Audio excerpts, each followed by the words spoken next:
System पर है, system surrounding क्या होता है, इंटरनल एनर्जी पर है, वर्क डन पर है, हीट ट्रांसफर पर है, इंटरनल एनर्जी इंथैल्पी पर है।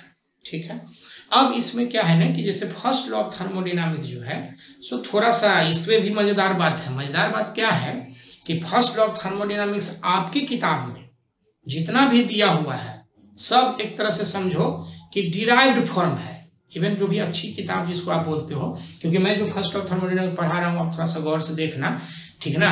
तो फर्स्ट लॉ थर्मोडायनामिक्स का जो स्टेटमेंट है हम थोड़ा सा उसके बारे में बात करेंगे क्योंकि इसकी जरूरत पड़ती है सवाल बनाने में। तो फर्स्ट लॉ ऑफ थर्मोडायनामिक्स, ये छठा पॉइंट होगा, first law of thermodynamics.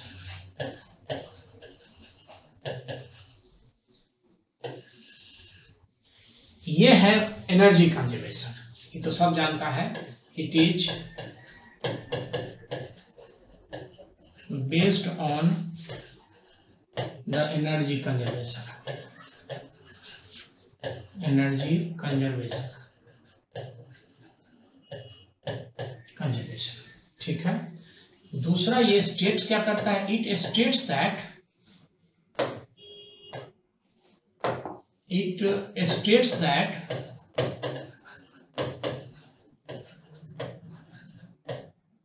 it states that the value of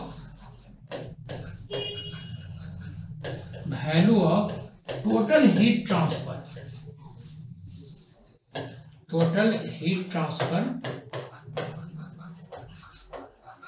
in a cyclic process। अब ये साइक्लिक प्रोसेस क्या है हम आगे बात कर लेंगे। In cyclic process is equal to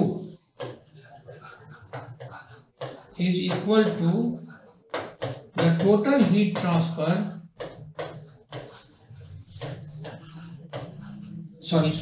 total work transfer, total value heat transfer, total work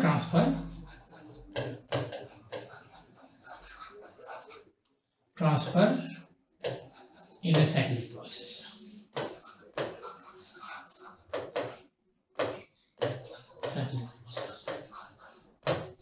ठीक है, दैट इज कहना क्या चाह रहे हैं, देखो साइक्लिक प्रोसेस को हम ऐसे लिखते हैं, इंटीग्रेशन में एक सर्किल लगा देते हैं तो साइक्लिक हो गया। माने ये कहना ये चाह रहा है कि dq बराबर जो हो जाएगा ये dw हो जाएगा। मतलब ये कि टोटल जो वर्क माने हीट है वो वर्क में ट्रांसफर हो जाएगा। ये बोल रहा है, हम नहीं बोल रहे हैं, ये बोल रहा है। फर्स्ट लॉ का स्टेटमेंट जो है, ठीक ना, ये कहता है कि टोटल हीट ट्रांसफर जो होगा ये टोटल वर्क ट्रांसफर होगा कब, जब सब प्रोसेस साइक्लिक हो। साइक्लिक का मतलब अभी बता रहे हैं, ठीक ना। इसका मतलब ये हो गया कि एक्सप्लेनेशन अगर हम इसका लिखना चाहें,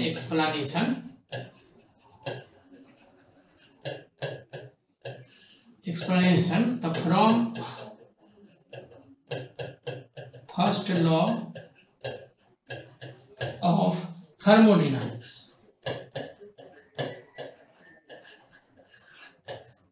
डायनामिक्स अगर हम बात करें तो सिंपल सी बात है कि यही आया था dq बराबर dw। इसको हमको थोड़ा सा अच्छे से समझना पड़ेगा। अच्छे से क्या, तो हम एक कोई प्रोसेस लेते हैं, हम प्रोसेस आगे डिटेल्स में बात करेंगे, इसका पूरा ग्राफ का डिस्कशन वगैरह वगैरह सारा चीज करेंगे।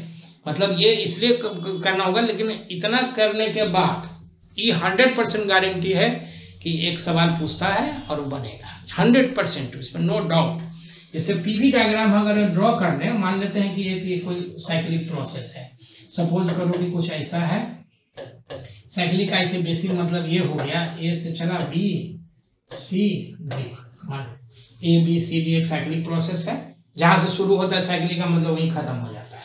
तो ये जो डी क्यू है, ये जो लिखना चाह रहा है, ये D Q from 1 to 2 A से B plus D Q B to C plus D Q C से D plus D Q D से ए बराबर ये हो जाएगा डी डब्ल्यू ए से B plus D W B से C plus D W C से D plus D W D से ए। कहने का मतलब ये हो गया कि जो साइक्लिक प्रोसेस में हीट ट्रांसफर होगा, हीट ट्रांसफर माने 4 प्रोसेस है, मान लो किसी में 3 ही प्रोसेस होगा तो 3 के लिए लिखेंगे, किसी में मान लो कि 5 प्रोसेस होगा तो 5 प्रोसेस के लिए लिखेंगे। लेकिन फर्स्ट लॉ ऑफ थर्मोडायनामिक्स जो कहता है वो बेसिक यही कहता है, ठीक है। उसी को डिराइव्ड फॉर्म में आप दिखाते हैं। जैसे फर्स्ट लॉ में आप क्या जानते हो, आप लिखते हो डी क्यू बराबर डी प्लस डी डब्ल्यू, ठीक है। तो डी प्लस डी डब्ल्यू जो है, ठीक है, ये फर्स्ट लॉ थर्मोडायनामिक्स का कॉन्सिक्वेंस है, कॉन्सिक्वेंस का रिजल्ट है। It's not the statement of first law of thermodynamics. जबकि सभी लोग यही पढ़ाते हैं, सभी लोग शायद यही जानते हैं, जानते क्या है मालूम नहीं, लेकिन सारे के सारे लोग ये पढ़ाते हैं। किसी से भी पूछो फर्स्ट लॉ ऑफ थर्मोडायनामिक्स का इक्वेशन तो डी क्यू बराबर D plus D W, but तुरंत ये बोलता है। अभी हम दिखाते हैं कि वो इक्वेशन कहाँ से आता है, ठीक है। खैर एनीवे, ये 4 प्रोसेस है, मतलब 4 एक साइक्लिक प्रोसेस में 4 प्रोसेस है, ए से बी, बी से सी, सी से डी, डी से ए। आइए प्रोसेस सबका नाम भी आएगा, हम आगे बात इस पर नाम कहेंगे, सब वर्क डन वगैरह सारा चीज हम इस पर डिस्कस करेंगे। 4 गो तो प्रोसेस है गिन के, या मैक्सिमम 5 गो प्रोसेस है, पॉलीट्रोपिक प्रोसेस है। अगर 5 प्रोसेस अच्छे से पढ़ लिए तो ये मान के चलो कि तुम्हारा गारंटी 100% श्योर हो गया ये नंबर, ये हम बताना चाह रहे हैं, ठीक है। जैसे 3 साइकिल की बात होगा, अगेन हम थोड़ा सा एक बार और देख लें। अगेन हम किसी भी इसमें ड्रॉ कर सकते हैं। जैसे मान लेते हैं कि ये पीटी डायग्राम है, लेटर से ये टी है और ये पी है, प्रेशर और टेम्परेचर डायग्राम है। तो इसके लिए अगर हम लोग बात करना चाहें, लेटर से कुछ इस तरह का कोई प्रोसेस है,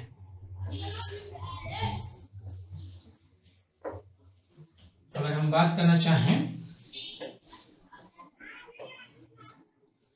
मानते हैं ऐसे A B C from first law of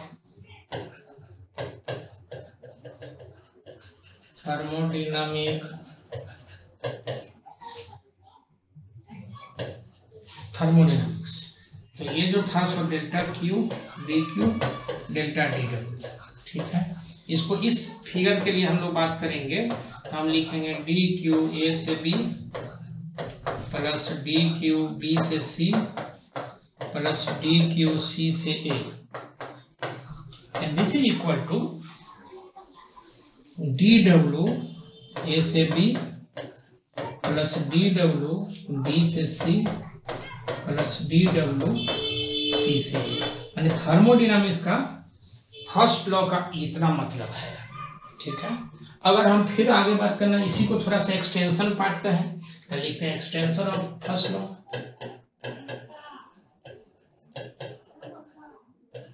extension of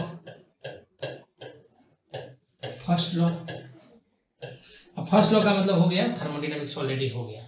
let us से कि हम किसी भी प्रोसेस के लिए बात करें, किसी भी ग्राफ में बात करें, मान लीजिए पीवी डायग्राम में बात करते हैं, इसी के लिए बात करते हैं। ये ए हो गया, बी हो गया, सी हो गया, डी हो गया, कुछ ऐसे, ठीक है। अब अगर लिखते हैं कि वी हैव, मानते हैं इस डी क्यू बराबर डी डब्ल्यू, ठीक है। इसको लाते हैं, इस डी क्यू जो हो जाएगा minus D W and this is 0। Simple है, इसको हम लेफ्ट साइड ले आएंगे तो उधर 0 हो जाएगा। दिस अगेन इंप्लाइज कि डी क्यू बराबर माइनस डी डब्ल्यू बराबर ये जो आ जाएगा सो ये डी आ जाएगा। कहो क्यों? तो हम बताएं कि ये जो है ना पॉइंट फंक्शन है। इंटरनल एनर्जी हम पहले बता चुके हैं, ऐसे बहुत डिटेल से नहीं करना था इसलिए, लेकिन पॉइंट हम बता चुके हैं कि ये जो है सो पॉइंट फंक्शन है। तो पॉइंट फंक्शन का मतलब किसी भी पॉइंट से बात करो, अगर ए से शुरू करो और फिर ए पे आ जाओ तो initial and final point same है, तो 0 के जगह पे हम ये लिख सकते हैं। दिस फर्दर इंप्लाइज, अगर फिर थोड़ा सा हम आगे बात करना चाहें, दिस फर्दर इंप्लाइज कि ये आ जाएगा D Q minus D W and this is integration D, इस तरह से लिख सकते हैं। दोनों साइड से हम अगर ये इंटीग्रेशन को हटा दें तो ये आ जाएगा D Q minus D W and this is D, and this further implies कि डी क्यू बराबर D E plus D W हो जाएगा। तो ये जो है so first law of thermodynamics का डिराइव्ड इक्वेशन है, मतलब इट इज, जिसको कि लोग फर्स्ट लॉ ही समझता है, it is the derived equation, it is the derived equation of first law of thermodynamics.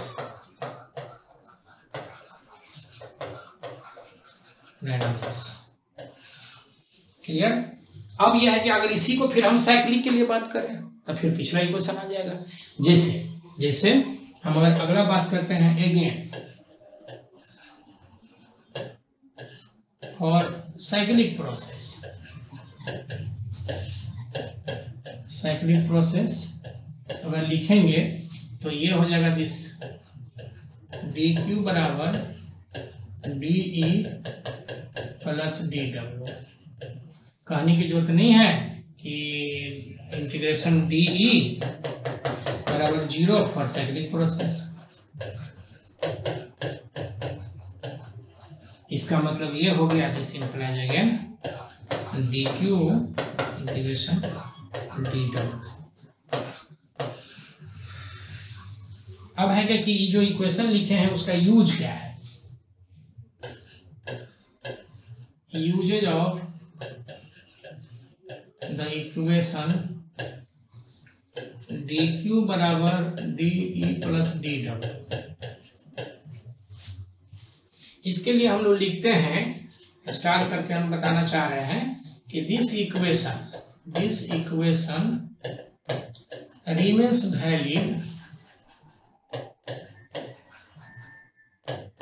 valid for a single process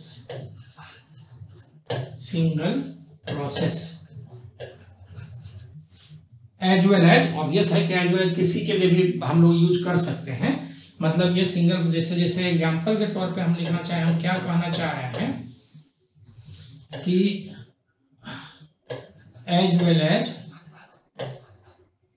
well as for two processes, पहले इसी को हम एक्सप्लेन लिख रहे हैं, for two processes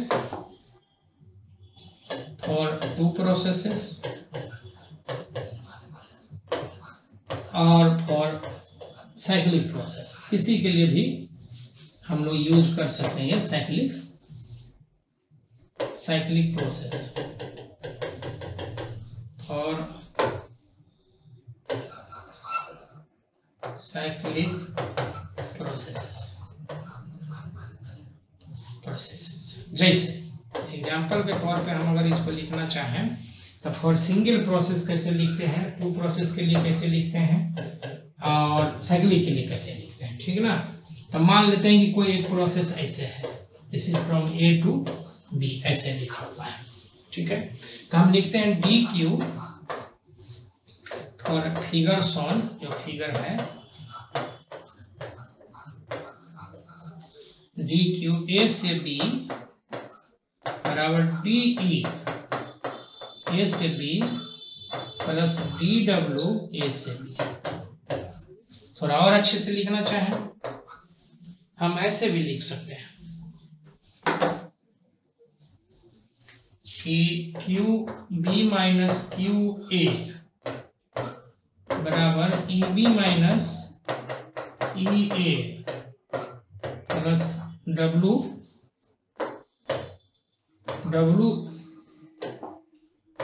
B minus W. हालांकि ये लिखने का कोई बहुत मतलब नहीं, जब वर्ड डायरेक्ट हम निकाल लेंगे, लेकिन एनीवे हम लिखना चाहें तो इस तरह से लिख सकते हैं, ठीक है। फॉर टू प्रोसेस, हम अगर अलग से बात करना चाहें, फॉर टू प्रोसेसेस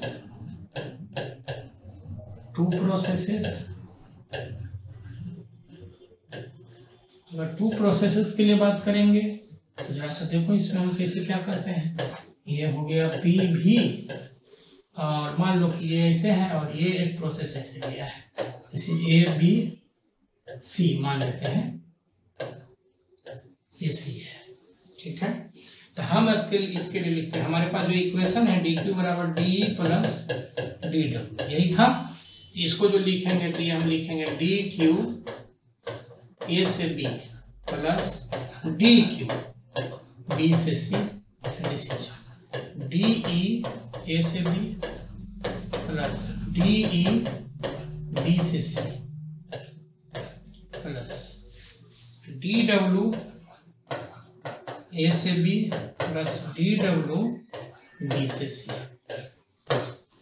कुछ इस तरह से लिख सकते हैं, ठीक है। मतलब ये कि जितना भी साइकिल में जितना भी प्रोसेस दिया हुआ है, इसका कहने का मतलब यह है कि सारे प्रोसेस में जो हीट ट्रांसफर होगा वो होगा इक्वल टू सारे प्रोसेस में चेंज इंटरनल एनर्जी और प्लस वर्क डन जो हो जाएगा, ठीक है। जैसे फॉर साइक्लिक प्रोसेस के लिए बात करते हैं, ये भी हम दिखा दें। फॉर स्टार्ट करते हैं for cyclic process,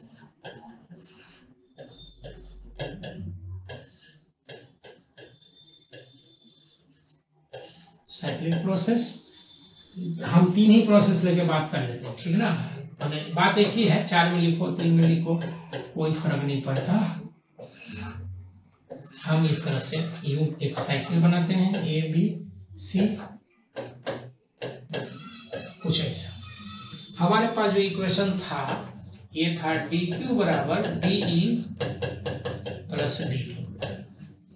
this implies, हम अगर इसको लिखना चाहें तो डी क्यू ए से B plus D Q B से C plus D Q C A से बी, बी से सी, सी से ए, ठीक है। This is equal to D E A से B plus D E B से C plus D E C से A plus D W A से B plus D W B से C plus D W C से ए।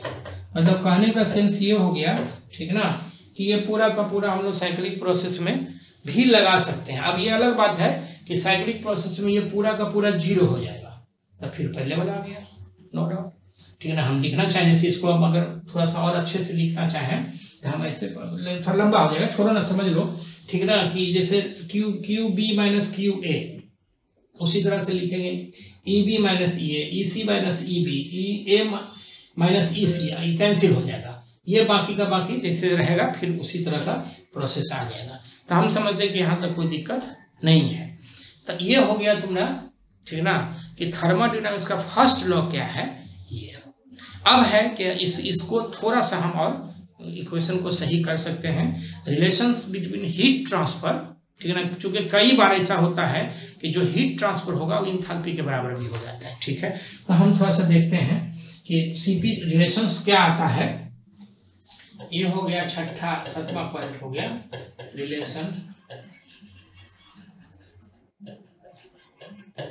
Relationship among C, CV and CP।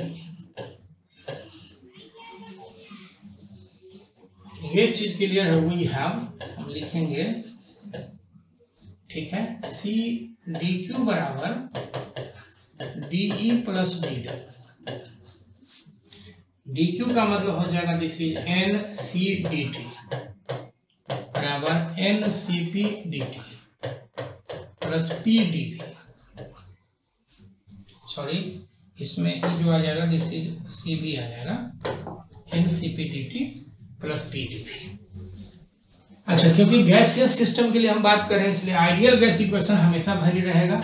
और ideal gas equation, ideal gas equation अगर हम बात करना चाहें तो पी वी बराबर एन आर टी, इसको हम अगर डिफरेंशिएट कर दें,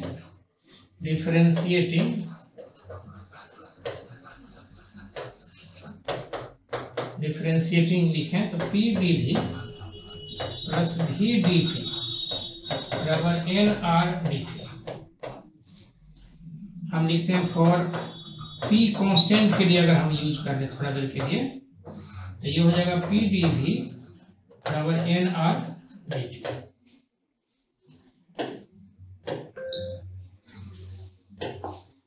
एन आर डी टी इसका मतलब हो गया। अब यहां से हम देखते हैं दिस इज एन सी भी D T plus N R D T. इसका मतलब हो जाएगा सी भी प्लस आर डी टी। ठीक है, तो ये हो जाएगा दिस इज सी बराबर सी भी प्लस आर, माने पहले जो हम यूज किए थे हम यहां से लिख सकते हैं। इसके अलावे एक जनरल जो इक्वेशन है हम लिखेंगे इसको इन जनरल।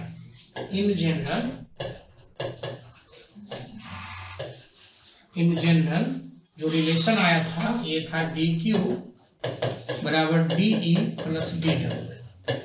इसका मतलब हो जाएगा this is N C D T बराबर एन सी भी D T plus P D V for 1 mole. Molar heat N बराबर अगर 1 लिख दें तो लिखते हैं फॉर मोलर हीट कैपेसिटी, माने मोलर हीट कैपेसिटी। अगर मोलर हीट कैपेसिटी के लिए बात करेंगे तो एन बराबर 1 हो जाएगा तो सी डी टी बराबर सी भी D T plus P D भी। इसका सिंपलाइज सी बराबर हो जाएगा सी भी प्लस पी डी भी बाई डी टी। देखिए बहुत इंपॉर्टेंट इक्वेशन है, इसको याद रखने की जरूरत है क्योंकि हर प्रोसेस में मोलर हीट कैपेसिटी अगर पूछता है तो हम इस इक्वेशन से ही बनाएंगे। तो ये एक जनरल इक्वेशन, इसी में अब जिसको आपको रखना हो भी कांस्टेंट है, मान लो भी कांस्टेंट करोगे तो ये हो जाएगा 0, तो सी बराबर सी भी। अगर टी कांस्टेंट है तो टी कांस्टेंट होगा तो ये हो जाएगा 0, तो नीचे में अगर 0 होगा तो इसका नहीं पूरा टर्म इनफिनिट हो जाएगा। तो इसका मतलब ये हो गया कि जो थर्मल माने मतलब आइसोथर्मल प्रोसेस होता है जिसमें कि टेम्परेचर कांस्टेंट होता है, तो आइसोथर्मल प्रोसेस के लिए क्या हो कैपेसिटी इनफिनिट हो गया। देखो कैपेसिटी इनफिनिट का फिजिकल मीनिंग क्या है? फिजिकल मीनिंग ये है जैसे कोई आदमी खाते जाए पेटे न भरे, इसका मतलब है कि उसका पेट जो है सो इनफिनिट लेवल का हो गया। तो किसी सिस्टम को अगर हीट दोगे तो हम लोग ये एक्सपेक्ट करते हैं कि उस सिस्टम में हीट देने पे टेम्परेचर बढ़ेगा। लेकिन अगर आइसोथर्मल प्रोसेस की बात करें तो आइसोथर्मल में टेम्परेचर कांस्टेंट होता है, तो इसका डी टी 0 हो जाएगा। तो डी टी जब 0 हो जाएगा इसका कैपेसिटी उसका इनफिनिट होगा, माने हम हीट देते चले जाएं लेकिन उसका टेम्परेचर बढ़ेगा नहीं। तब बढ़ेगा नहीं इसका हीट गया कहाँ, कहीं तो गया होगा। इसका मतलब हीट जो गया वो उसका इंटरनल जो मोलिकुलर कॉन्फ़िगरेशन है उसको चेंज करने में चला गया हीट। ठीक है, तो ये एक हमारा इक्वेशन है जिसकी जरूरत हमें आगे पड़ेगी, हम जब क्वेश्चन डिस्कस करेंगे तो उस ये हमारा उसमें यूज करेंगे हम आगे। अब रही बात ये, ठीक है, कि इसमें जो है सो प्रोसेस क्या है, थर्मोडायनामिक प्रोसेस वगैरह सब कैसे है, या फिर हीट और इसमें जो ट्रांसफर है, ठीक ना, जैसे जूल्स कांस्टेंट वगैरह का जो टर्म आता है, तो क्या हुआ कि फर्स्ट लॉ तो ये कहता है कि टोटल जो हीट होगा टोटल वर्क में कन्वर्ट हो गया, या वाइस वर्सा, टोटल वर्क जो दोगे वो हीट में कन्वर्ट हो गया। लेकिन इसी को ऑब्जेक्ट करते हुए मतलब सेकेंड लॉ आया, second law thermodynamics. Second law thermodynamics किसी से पूछा भैया कि फर्स्ट लॉ किस प्रिंसिपल पर आधारित है, तो बोलेगा एनर्जी कंजर्वेशन। सेकेंड लॉ किस प्रिंसिपल पर आधारित है, तो बोलेगा एनर्जी कंजर्वेशन। तो अब सोचो कि एक ही प्रिंसिपल पे आधारित 2 लॉ है और दोनों वैलिड है और दोनों आराम से हम लोग यूज करते हैं, तो ऐसे नॉर्मली होता नहीं। इसका मतलब ये कि फर्स्ट लॉ में कुछ ना कुछ गड़बड़ी थी जो सेकेंड लॉ आया। ठीक है, तो सेकेंड लॉ ही हीट कन्वर्सन के लिए आया कि पूरा का पूरा हीट जो है, ठीक ना, सो वर्क में कन्वर्ट तो हो जाएगा लेकिन पूरा वर्क हीट में कन्वर्ट नहीं होगा। कुछ इस तरह का कॉन्सेप्ट लेकर के सेकेंड लॉ आया। तो खैर एनीवे हम उसके लिए बात करते हैं जूल्स लॉ। जैसा देखते हैं मीनिंग ऑफ, अगला पॉइंट जो हो जाएगा मीनिंग ऑफ जे। इसका नाम है, जे का नाम है जूल्स कांस्टेंट। जूल एनर्जी के लिए बहुत काम किया था जूल्स कांस्टेंट। ठीक है, तो इसमें जो हम लोग बात करते हैं जिस डेल्टा W बराबर GH, ठीक है, दिस W बराबर J गुने डेल्टा H। इसका मतलब J बराबर होगा this imply delta W by delta H। ठीक है, तो इस यहाँ पे क्या है, एक तो यूनिट का भी फर्क है। यूनिट का क्या फर्क है कि वेयर डेल्टा W जो होगा so measured in joule, measured in joule. दूसरा जो डेल्टा H हो जाएगा ये हो जाएगा मेजर्ड इन कैलोरी, कैलोरी। ठीक है, तो हम लोग या तो इसको जूल में और कैलोरी में हम यूज करते, तब हमारा J का मतलब होता है।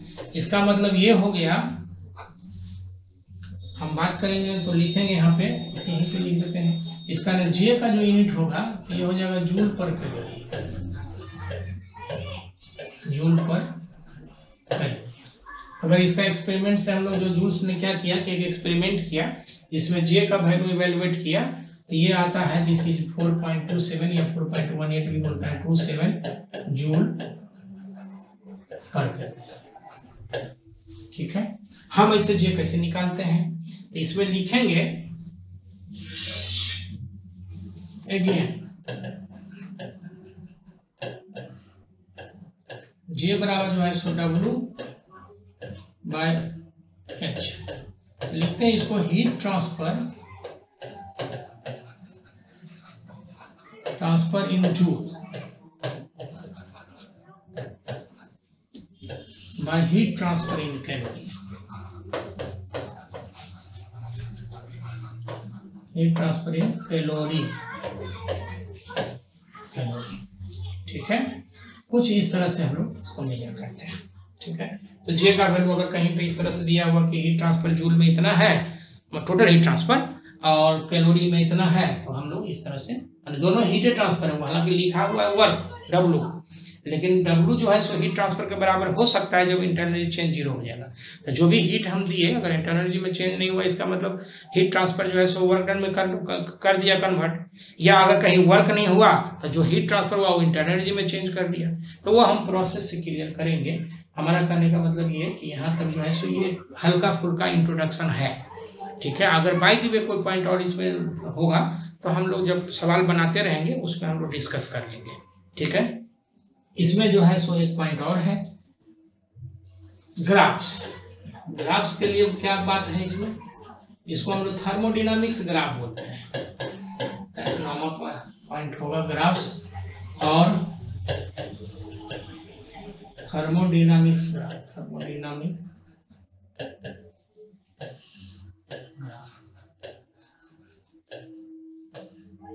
अब क्या है इसमें कि पहले तो हम वेरिएबल्स देखते हैं कि वेरिएबल्स यहाँ पे क्या क्या आ सकता है। वेरिएबल्स में है pressure, volume, temperature, internal energy या ई बोलते हैं, ठीक है ना, डेंसिटी रो, ये डेंसिटी है, ठीक है ना। ये सारा का सारा वेरिएबल्स हो सकता है। किसी भी दो के बीच में अगर हम लोग ग्राफ ड्रॉ करेंगे, ऐसे तो 3 डायमेंशन ग्राफ भी आता है, लेकिन आप जब इंजीनियरिंग में जाओगे तो 3 डायमेंशन ग्राफ पढ़ोगे। अभी के जो सिलेबस है उसमें 2 डायमेंशन ग्राफ ही है। ठीक है, तो इसमें जो हम लोग ग्राफ ड्रॉ करेंगे, इसमें कौन कौन सा ग्राफ ड्रॉ करते हैं, जैसा देखो, जैसे एक तो पीवी के बीच में वेरी कॉमन ग्राफ है, दूसरा जो है सो पीटी के बीच में ग्राफ हो सकता है, तो पीटी ऐसे हम लिख सकते हैं, या टी ऊपर लिख सकते हैं, नीचे लिख सकते हैं। तीसरा वीटी के बीच में ग्राफ है, तो ये हो गया वीटी। चौथा हम इसको रो और टी के बीच में ग्राफ ड्रॉ कर सकते हैं। पांचवा ग्राफ जो आएगा सो इसमें हम लोग इंटरनल एनर्जी यू या ई हम लिखते हैं कुछ भी, और वॉल्यूम के बीच में कर सकते हैं। इंटरनल एनर्जी प्रेशर के बीच में कर सकते हैं, इसलिए प्रेशर हो गया और ये इंटरनल एनर्जी हो गया, और ई। ठीक है, अगला जो है सो हम लोग इसमें कर सकते हैं ग्राफ के रो और प्रेशर के बीच में, मतलब किसी भी दो के बीच में हम लोग ग्राफ ड्रॉ कर सकते हैं। जो भी ग्राफ ड्रॉ होगा अकॉर्डिंगली हम उसमें बात करेंगे कि किसका वेरिएशन कैसे हो रहा है। ये तब होगा जब हम पूरा का पूरा ठीक ना, प्रोसेस पढ़ेंगे, थर्मोडायनामिक प्रोसेस पढ़ेंगे, तब ये पूरा का पूरा सिचुएशन क्लियर होगा कि किसका ग्राफ किस में कैसे है। ठीक है, अब जो